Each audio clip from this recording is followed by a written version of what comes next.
I have a stoma, can I have HRT? Well, yes, you can. Now, I know that there are different types of stomas. So broadly speaking, there's a colostomy, ileostomy, or urostomy. So be guided by your own stoma team.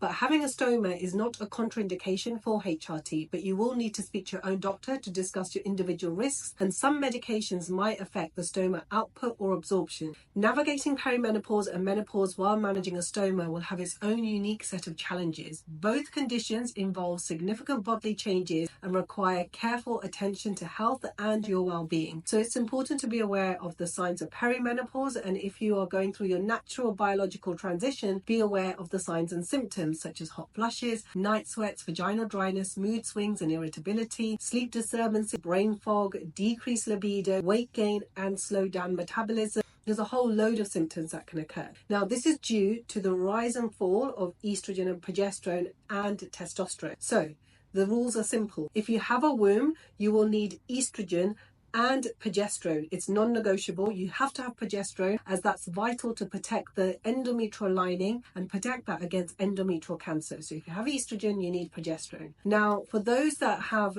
estrogen and have stoma, we can have lots of different preparations as gel and as patches or as sprays, and this will bypass the gut and therefore not affect your stoma. But also for micronized progesterone such as this, orally, this can cause bloating and can increase stoma output. And the absorption can be affected of the micronized progesterone as this is absorbed in the small bowel. So you have to weigh that up with your stoma and your menopause specialist.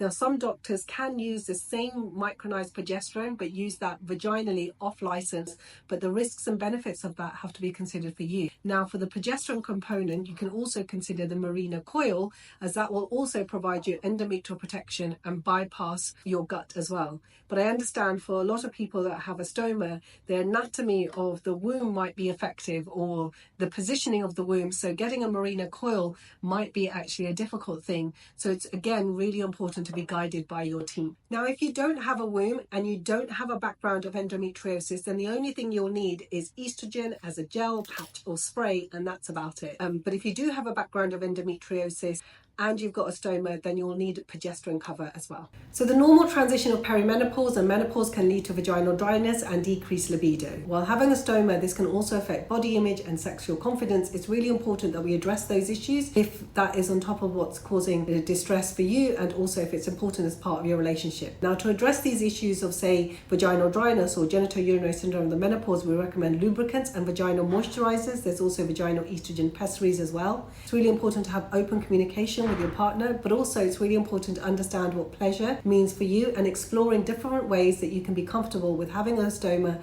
It's important to explore different intimate positions that might be more comfortable with you while you're having a stoma as well, because sex is so important as part of our health and well-being.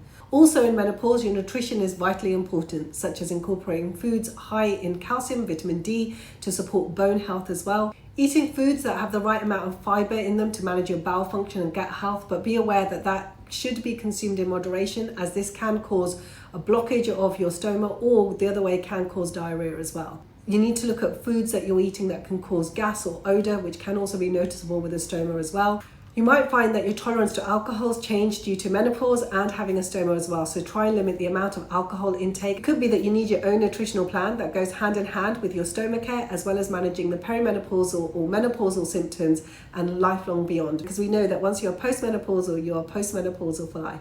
I hope that's been helpful. That's been a quick run through. I'm happy to take any questions.